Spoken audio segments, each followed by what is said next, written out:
Assalamualaikum warahmatullahi wabarakatuh. Alhamdulillah nahmaduhu wa nasta'inuhu wa nastaghfiruh wa na'udzu billahi min shururi anfusina wa sayyiati a'malina.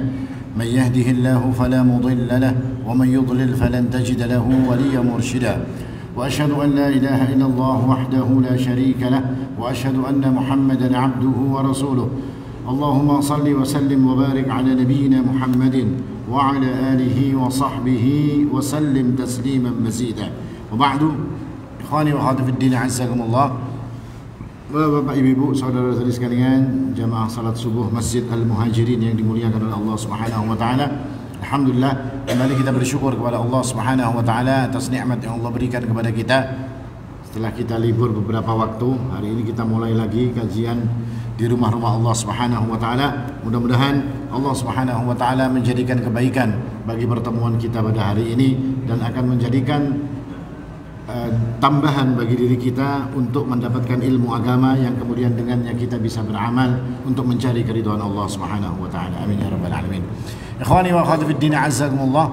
Dalam sebuah hadis yang diriwayatkan oleh Abu Hurairah radhiyallahu anhu, beliau mengatakan, qala rajulun la atasaddaqanna al-lailah bi sadaqah fa kharaja bi sadaqatihi fa wada'aha fi yadi zaniyah fa asbahu yatahaddathun tusaddiqa al-lailah ala zaniyah qala Allahumma lakal hamdu ala zaniyah. Nabi SAW sebagaimana dikatakan oleh Abu Hurairah radhiyallahu anhu pernah menceritakan bahwasanya ada seorang laki-laki, ada seseorang yang dia ini mengikrarkan dirinya untuk benar-benar akan melakukan sedekah. Lalu dia mengatakan, aku benar-benar akan bersedekah pada malam ini. Lalu kemudian dia keluar membawa sedekahnya dan dia bertemu dengan seseorang, lalu sedekah itu dia berikan. Ternyata orang yang dia beri sedekah ini adalah seorang pezina. Fawada'aha fi yadi zaniyah. Dia berikan sedekah itu kepada seorang pezina. Maka faasbahu yatahaddatsun. Lalu orang-orang kemudian mencibirnya, orang-orang kemudian mencelanya. Tusuddiqa ala zaniyah. Lihat orang ini, kata manusia-manusia yang ada pada saat itu, dia bersedekah bukan kepada orang fakir, dia bersedekah bukan kepada orang miskin, tapi dia memberikan sedekahnya kepada seorang pezina. Mendengar apa yang dibicarakan oleh orang-orang, lalu orang ini pun kemudian mengatakan, Allahumma lakal hamdu ala zaniyah. Dia berkata, wahai Allah, segala puji bagi engkau, aku telah tersalah, sedekahku telah kuberikan kepada seorang pezina. Lalu dia berikrar lagi dalam dirinya bahwasanya aku hari ini akan bersedekah lagi, kata orang ini tadi. Fa kharaja bi sadaqatihi fa wada'aha ala yadi ghina. Ala yadi ghani. Lalu dia keluar lagi pada malam itu dan dia berikan kembali sedekahnya kepada orang kaya. Fa asbahu yatahaddatsun. Lalu orang-orang kembali sekali lagi mencibir orang ini tadi. Kok bersedekah dia kepada seorang kaya? Kenapa dia bersedekah kepada orang kaya? Harusnya kepada fakir, kepada miskin. Maka orang ini sekali lagi mendengar cibiran orang, mendengar celaan orang atas apa yang dia lakukan, dia pun kemudian berdoa sekali lagi kepada Allah Subhanahu wa taala. Allahumma lakal hamdu 'alal ghani. Wahai Allah, segala puji bagimu, aku telah tersalah memberikan sedekahku kepada orang kaya. Lalu kemudian dia bertekad kembali sekali lagi untuk kemudian mengeluarkan sedekahnya. Dan dia pun keluar untuk mengeluarkan sedekahnya. Fa kharaja bi sadaqatihi fa wada'aha fi yadi sarik. Lalu dia pun keluar lagi untuk memberikan sedekahnya, tapi yang ketiga ini dia salah juga dalam memberikan dan dia berikan sedekah tersebut kepada seorang pencuri. Maka orang-orang sekali lagi pula mencibir orang ini, mencela orang ini dan mengatakan, kenapa dia bersedekah kepada seorang pencuri? Mendengar cibiran orang, mendengar celaan orang, sekali lagi hamba Allah ini tadi berdoa, Allahumma lakal hamdu ala sarik. Wahai Allah, segala puji bagimu, aku telah tersalah di dalam memberikan sedekahku dan sedekah itu kuberikan kepada seorang pencuri. Nah ini orang ini telah melakukan 3 kali kesalahan di dalam dia melakukan sedekah. Lalu kemudian pada suatu hari dia pun tidur, dan ketika dia tidur fa'utiya, ketika dia tidur itu dia mimpi, dan di dalam mimpinya dikatakan kepada dirinya, amma sadaqatuka faqad qubidat, sesungguhnya sedekahmu, meskipun engkau salah kepada seorang pezina, kepada seorang kaya, kepada seorang pencuri, qad qubidat, sedekahmu telah diterima oleh Allah Subhanahu wa taala.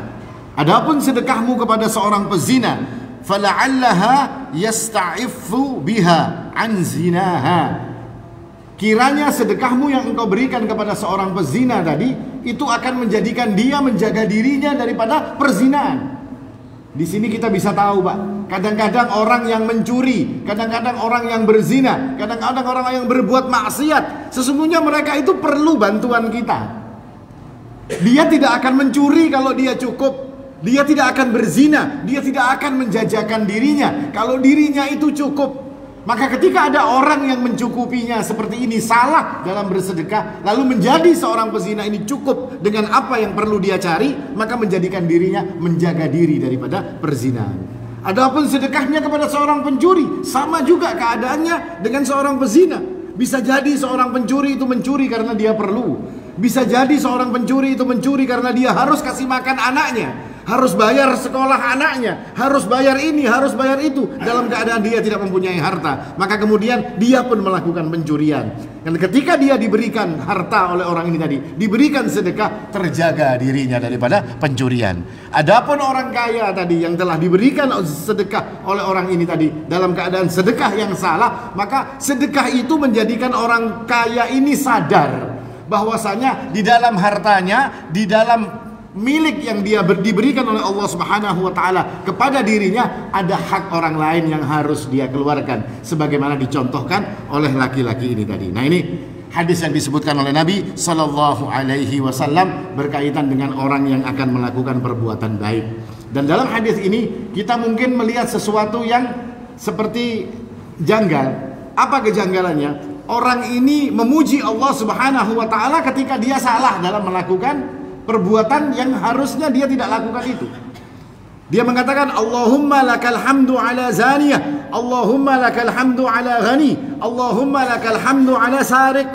Wahai Allah, sesungguhnya aku telah salah memberikan sedekahku, segala puji bagimu. Aku telah salah memberikan sedekahku kepada seorang pezina, kepada seorang kaya, dan kepada seorang pencuri. Apa makna daripada ini tadi? Maknanya, kata Ibnu Hajar al-Asqalani, dia memuji Allah Subhanahu wa taala karena dia sadar bahwasanya semua yang dia inginkan itu tidak akan bisa berjalan jika bertentangan dengan keinginan Allah Subhanahu wa taala. Dia keluar untuk bersedekah, dia keluar untuk memberikan hartanya. Yang dia inginkan adalah seorang fakir, seorang miskin. Lalu dia ketemu dengan seorang wanita yang dia kira wanita ini adalah fakir, wanita ini adalah miskin. Ternyata wanita ini adalah pezina. Keinginannya memberikan kepada orang fakir, maka tidak sama dengan keinginan Allah Subhanahu wa taala. Maka kata Ibnu Hajar, perkataan Allah, alhamdulillah, Allahumma lakal hamdu ala sarik, ala zina, ala ghani, adalah bentuk daripada orang itu tunduk atau ridha kepada apa yang ditentukan oleh Allah Subhanahu wa taala.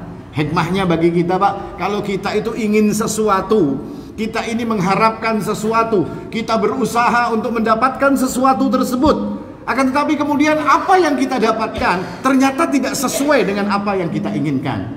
Kita sekolah tinggi-tinggi, keinginannya supaya nanti begawinya nyaman. Kita melakukan satu perbuatan supaya untuk mendapatkan seperti ini. Kita berdagang supaya nanti dapat untung yang banyak. Akan tetapi ternyata yang diinginkan oleh Allah Subhanahu wa taala tidak seperti itu. Kan kadang-kadang kita didatangi orang, Pak Haji, kita investasi dalam ini, Pak Haji. Semenit hujungannya kawan nukar rumah misalnya. Ya kalau saking gandanya hujungan, ya kalau ternyata sampai setahun gak ada hujungannya. Nah, maka yang seperti ini, Allahumma lakal hamdu ala hada. Wahai Allah, segala puji bagimu untuk semua ini tadi. Kenapa? Karena ini keinginan Allah Subhanahu wa taala. Ini yang Allah inginkan. Dan ketika dia memuji Allah dalam sesuatu yang dia sendiri tidak menginginkannya, menunjukkan bahwasanya apa yang diinginkan oleh Allah Subhanahu wa taala itu pasti baik. Tidak ada yang diinginkan Allah itu tidak baik buat kita, tidak ada. Semua baik. Makanya kita diajari, salah satu sunnah yang diajarkan kepada kita, Bapak, kalau kita melihat segala sesuatu atau mengalami sesuatu yang kita tidak menginginkannya, ya kan? Apa yang harus kita katakan? Allahumma lakal hamdu atau alhamdulillahi ala kulli hal. Ini sunnah. Kata Nabi SAW ketika kana idza ra'a ma la yu'jibuhu qala, ketika melihat sesuatu atau mengalami sesuatu yang tidak menyenangkan dirinya. Kita ini mengalami sesuatu yang tidak mengenakkan bagi diri kita. Kita tidak senang dengan perkara ini tadi.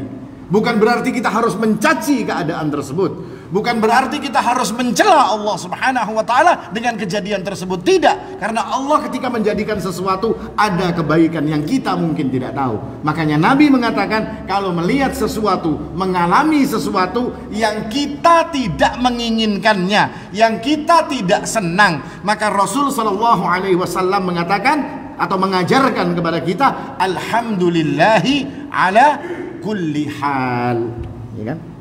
Hendak ke pengajian sampai nang di 200 meter mogok kendaraannya, sekalinya habis bensinnya. Kenapa habis? Sekalinya malam tadi bensinnya dipakai kendaraannya lawan anak kita, ya Pak. Dipakainya keliling Banjarmasin sampai habis, hanya balik ke rumah. Kita hendak tulak subuh pengajian, kadang awal berjalan. Kada usah bermamai, kada usah kita menyesali keadaan. Tidak perlu kita mencela keadaan, tidak perlu.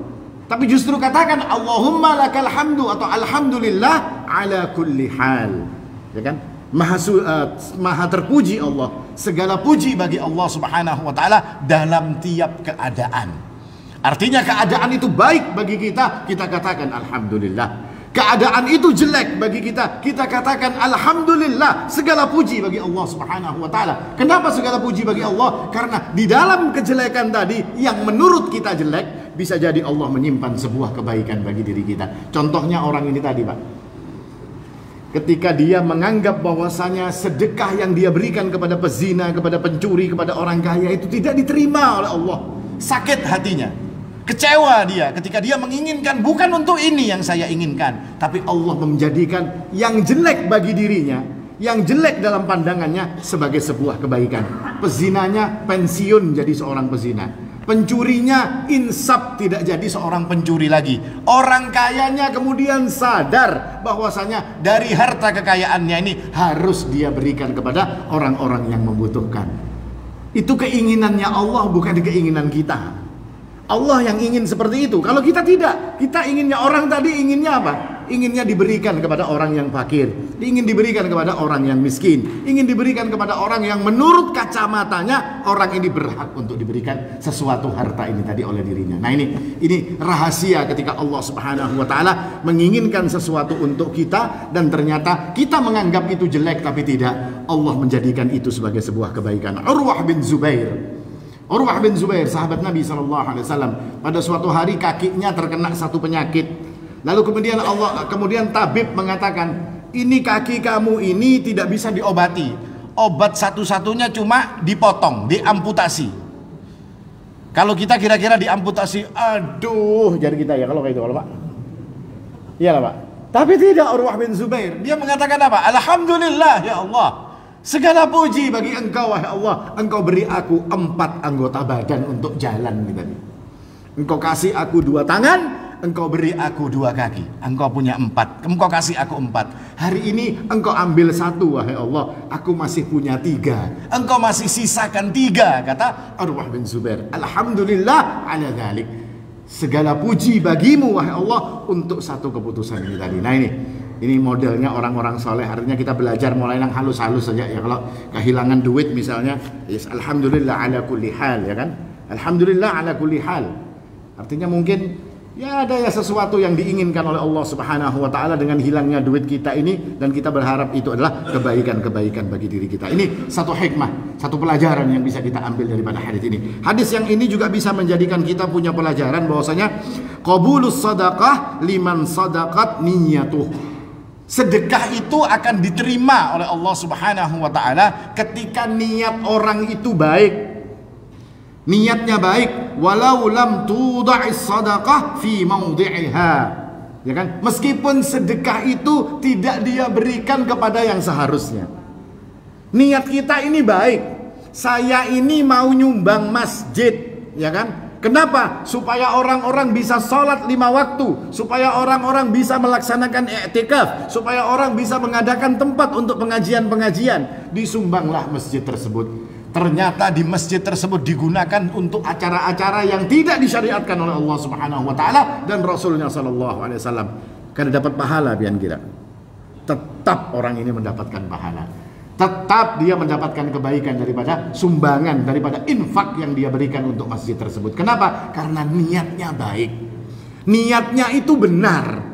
Niatnya itu soleh, bahwasanya apa yang dia lakukan ini untuk kebaikan agama Allah Subhanahu wa taala. Tapi orang yang menyalahgunakannya, maka dia tidak ikut campur dalam perkara ini. Makanya orang ini tadi ketika dia berpikir bahwasanya sedekah saya itu tidak mungkin diterima oleh Allah Subhanahu wa taala, maka fa'utiya, orang ini didatangi di dalam mimpinya. Siapa yang datang? Wallahu a'lam, tidak dijelaskan dalam hadis ini. Dia bermimpi dan dikatakan, amma sadaqatuka faqad qubilat. Sesungguhnya sedekahmu yang menurut kamu salah, yang menurut kamu tidak diterima, yang menurut kamu itu tidak tepat sasarannya, qad qubilat, telah diterima oleh Allah Subhanahu wa taala. Nah, ini satu hikmah lagi bagi kita. Artinya di dalam urusan berbuat baik itu yang penting adalah, yang pertama dan utama adalah niat ikhlas kita. Kebaikan niat kita itulah yang akan dihitung oleh Allah Subhanahu wa taala. Orang ini seperti itu, bersungguh-sungguh dia di dalam melakukan amalan ini tadi, meskipun ujung-ujungnya adalah keliru, tapi dia tetap mendapatkan pahala, tetap diterima dengan sebab kesungguhan daripada niat yang dihadirkan di dalam hatinya. Kemudian dalam hadis ini juga satu hikmah yang disebutkan oleh para ulama adalah fadlut taslim war ridha bi qada'illahi wa qadarih. Ini keutamaan daripada orang-orang yang menerima dan rela dengan apa yang telah ditakdirkan oleh Allah Subhanahu wa taala. Seperti orang ini tadi dikatakan, dia rela dengan apa yang diputuskan, yang ditentukan oleh Allah Subhanahu wa taala. Dia tidak cela dirinya, dia tidak mencela Allah Subhanahu wa taala. Dia pun tidak berhenti dalam bersedekah. Salah sudah lawan pezina, esok diulanginya lagi. Salah lagi, esok diulanginya lagi lawan orang ini tadi. Untuk mengajarkan kepada kita bahwasanya celaan manusia itu tidak ada gunanya, Pak. Celaan manusia itu tidak ada urusannya dengan kita. Manusia akan selalu mencela kita. Baikkah perbuatan kita, jelekkah perbuatan kita, tetap mereka akan mencela orang-orang yang berbuat sesuatu. Ini sifat daripada manusia. Dan celakanya lagi, semua manusia itu punya salah. Jadi gampang kalau hendak mencari salahnya orang. Ya kan? Kalau hendak mencari salahnya orang itu gampang. Kenapa Pak gampang Pak? Karena kita ini manusia banyak salahnya. Baiknya kita lawan salahnya kita. Ini kalau ditimbang-timbang nang banyak apanya Pak? Banyak salahnya. Jadi kalau pian hendak mencari salahnya ya gampang benar. Hendak mencari salahnya orang, kecil itu urusannya. Ya kalau mengorek-ngorek kesalahan orang, tapi orang ini tidak peduli dengan semua itu. Dan ini sifat orang-orang yang dicintai oleh Allah Subhanahu wa taala. Wala yakhafuna laumata laim. Orang-orang yang dicintai oleh Allah itu salah satu sifat mereka adalah ya la yakhafuna laumata laim. Dia tidak takut dengan celaan orang yang mencela. Mau dicela kayak apapun, terserah orang mau mencela. Karena pasti dalam hidup ini pasti ada orang yang selalu mencela orang lain. Tetapi selama dia melakukan perbuatan itu diinginkannya untuk mencari ridhonya Allah, bismillah, dia akan selalu melakukan perkara tersebut hanya untuk mencari ridhonya Allah Subhanahu wa ta'ala. Ini salah satu hikmah juga yang bisa kita ambil daripada hadis ini. Kemudian yang berikutnya, hadis ini menunjukkan tentang disukainya orang yang melakukan perbuatan baik itu secara sembunyi-sembunyi. Di mana contoh atau bukti bahwasanya hadis ini menunjukkan secara sembunyi-sembunyi? Di dalam perkataan la atasaddaqanna lailah bisadaqah. Malam ini aku akan bersedekah. Dia tidak pilih sedekah saja, tapi dia pilih malam ini, kata dia. Kenapa dia pilih kata-kata malam ini tadi? Untuk menunjukkan bahwasanya malam itu sedikit orang yang mengetahuinya. Nah, tapi pian bisa melihat sudah malam-malam bersedekah, sudah mencari cara agar tidak banyak orang yang tahu, tetap yatahaddatsun, orang-orang ribut memandirakan. Artinya yang namanya netizen ini Pak lah, itu tahu berataan ya Pak. Jadi jangan coba-coba dilawan. Ini tahu semuanya. Bersembunyi orang ini sudah malam-malam ini bersedekah supaya tidak ada ketahuan. Tapi yang namanya netizen itu selalu tahu. Ya kan, ujar habar, qala waqil, akhirnya ujung-ujungnya sampai. Nah, ini keutamaan orang-orang itu melakukan sebuah amalan saleh, yang amalan itu dilakukan dengan cara bersembunyi-sembunyi. Atau dalam sebuah riwayat dikatakan warajulun tasaddaqa bi sadaqatihi fa akhfaha hatta la ta'lama shimaluhu ma tunfiqu yaminuh. Seperti orang yang bersedekah dan dia itu memberikan sedekahnya sampai-sampai tangan kirinya tidak tahu apa yang diberikan oleh tangan kanannya, untuk bersembunyi, untuk tidak menunjukkan dirinya ini melakukan sedekah. Kenapa dia lakukan seperti itu? Untuk menjaga hati. Karena hati ini barang yang selalu, makanya hati itu namanya apa Pak? Kalau dalam Al-Quran disebut qalbun. Pian tahu artinya qalbun? Qalbun itu kayak pian menggoreng ayam, itu pian apa? Atau menggoreng iwak. Pian andak aja lah iwaknya. Dia apa? Dibolak-balik. Ya qalbun itu artinya bolak-balik. Ya kan? Qalbun yatakallab, dia berbolak-balik terus. Kadang kawa ditangkap, kadang kawa diingkuti. Kalau pian hendak pian ganakan aja gosong hatinya kayak enak. Mati berarti orang itu.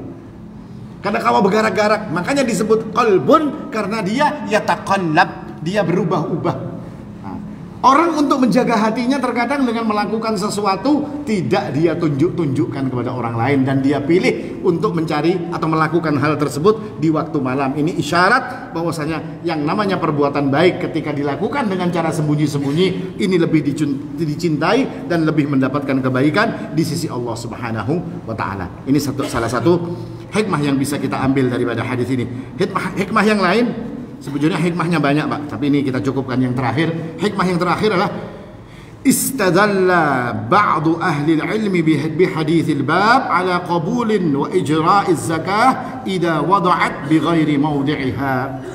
Ini jadi dalil tentang bolehnya seseorang itu memberikan sedekah, memberikan baik itu zakat ataupun apapun daripada sedekah itu kepada sesuatu yang tidak seharus atau kepada sesuatu yang tidak diinginkannya. Maksudnya begini Pak, bolehkah sedekah itu diberikan kepada orang ahli maksiat misalnya? Ini ada tukang minum khamr, ya kalau hobinya mabuk 24 jam, ya kalau mengacak gulunya botol misalnya, dikacaknya terus gulu botol ini tadi, ya kan? Apakah boleh orang seperti ini kita beri sedekah? Maka jawaban kata para ulama, dilihat dulu dua keadaan. Yang pertama, apakah si pemabuk ini adalah orang yang berhak untuk mendapatkan sedekah? Karena bisa jadi ini kepalanya pusing, karena berisi duit, ya kalau akhirnya kalau pusing kepalanya, imannya tipis, imannya kurang, caranya bagaimana? Ya mabuk aja sudah hari-hari, jadi nyaman kadang-kadang.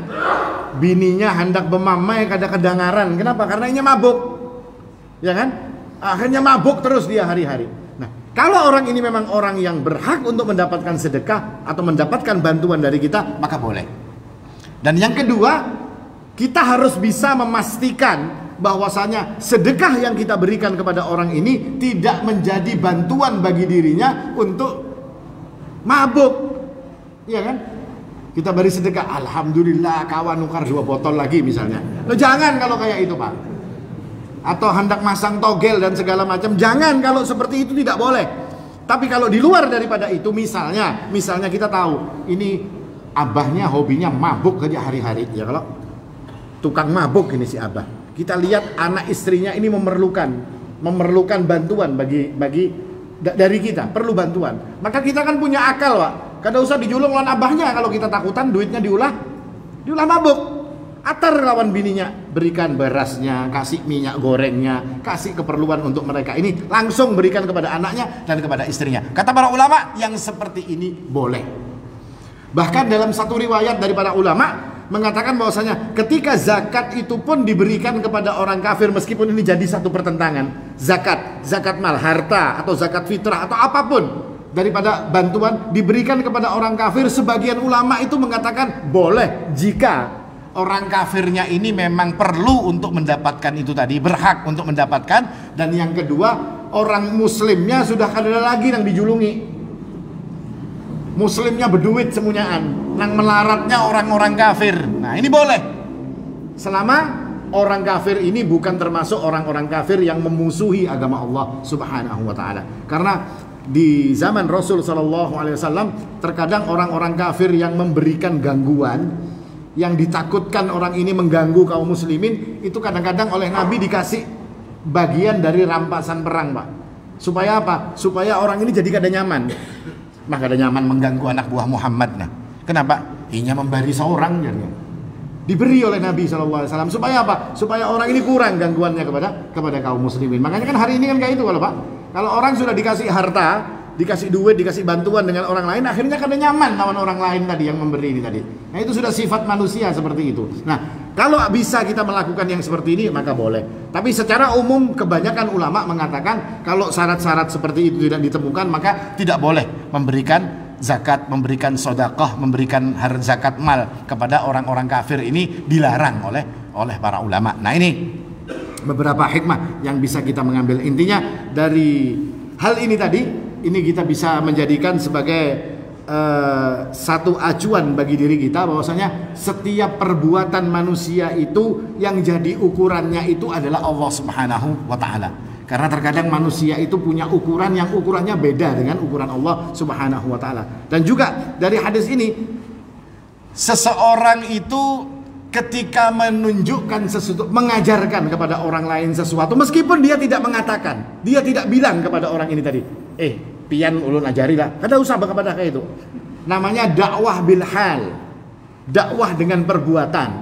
Akhirnya orang menyontoh. Orang mencontoh itu pun artinya orang bisa mengambil manfaat. Ini menjadikan orang ini pun dapat pahala, Pak. Contohnya dalam hadis ini apa? Orang ini ketika memberikan kepada seorang pezina tadi, dia tidak bilang, pezina, ampehlah ikam jadi pezina, ampehlah jadi pencuri. Tidak, dia tidak mengatakan seperti itu. Tapi si pezina dan si pencuri bisa mengambil pelajaran. Oh, saya diberi oleh orang ini, kemudian dia menjadi berhenti. Orang ini jadi sebab berhentinya orang ini tadi, maka menjadikan orang ini pun dapat pahala. Kita misalnya masuk dalam masjid, sholat kita sesuai dengan apa yang diajarkan oleh Nabi SAW, sesuai dengan apa yang ada di dalam as-sunnah. Lalu ada orang yang melihat, oh rukuknya kayak itu, sujudnya kayak itu, ya kan, iktidalnya seperti itu, posisi tangannya seperti ini. Orang ini lihat, lalu orang ini kemudian meniru. Kita kan tidak kasih tahu orang itu tadi, Pak. Kita tidak beritahu, sholat seperti inilah yang sesuai dalil. Tidak. Orang itu cuma meniru ketika melihat kita ini melakukan perbuatan. Maka dengan sebab ditirunya kita ini, kita akan dapat pahala. Dengan sebab ditirunya, meskipun kita tidak kasih tahu. Demikian pula ketika yang kita lakukan itu perbuatan jelek, maka ditirunya oleh orang lain tanpa kita memberitahu, kita pun akan mendapatkan kecelakaan di sisi Allah Subhanahu wa taala. Pernah kalau pian melihat ikam ini kalau pakai baju atau pakai jilbab itu yang rapi, jangan sampai kelihatan rambutnya. Itu bini ustadz yang di sana itu jilbabnya gini kada rapi. Nah, bini ustadz tadi kada mengajari orang ini tadi. Tapi bini ustadz tadi memberikan contoh jelek ini tadi ditiru oleh orang lain. Sering, Mbak? Tidak, Pak, pian dengar suara seperti itu, kata-kata seperti itu. Loh, si fulan aja melakukan yang kayak itu, kok seorang nggak ada boleh? Si ini melakukan yang seperti itu, kok kita tidak boleh? Orang cuma lihat, makanya harus hati-hati, Pak. Seorang muslim itu harus hati-hati. Apalagi orang-orang yang punya kedudukan atau punya pandangan di kalangan masyarakat. Harus hati-hati, kada kawa sembarangan. Ya kalau misalnya perbuatan-perbuatan yang tercela, perbuatan-perbuatan yang tidak pantas untuk dilakukan, maka jangan dilakukan. Kenapa? Takut orang lain akan mencontoh. Dan ketika perbuatan itu jelek, orang lain mencontoh, meskipun kita tidak mencontohkan kepada mereka, kita takut kena dosanya. Sebagaimana ketika kita mencontohkan yang baik, Allah akan memberikan kepada kita pahala atas contoh yang baik tersebut. Nah, ini kira-kira yang bisa ulun sampaikan. Mudah-mudahan bermanfaat pelajaran dari satu hadis Nabi SAW ini, dan bisa menjadikan kita mendapatkan tambahan ilmu, dan kita bisa menjadi orang-orang yang bisa beramal dengan ilmu kita. Aqulu qouli hadza wal haqqu 'indallah. Subhanakallahumma bihamdik asyhadu an la ilaha illa anta astaghfiruka wa atubu ilaik. Tsumma assalamu alaikum warahmatullahi wabarakatuh.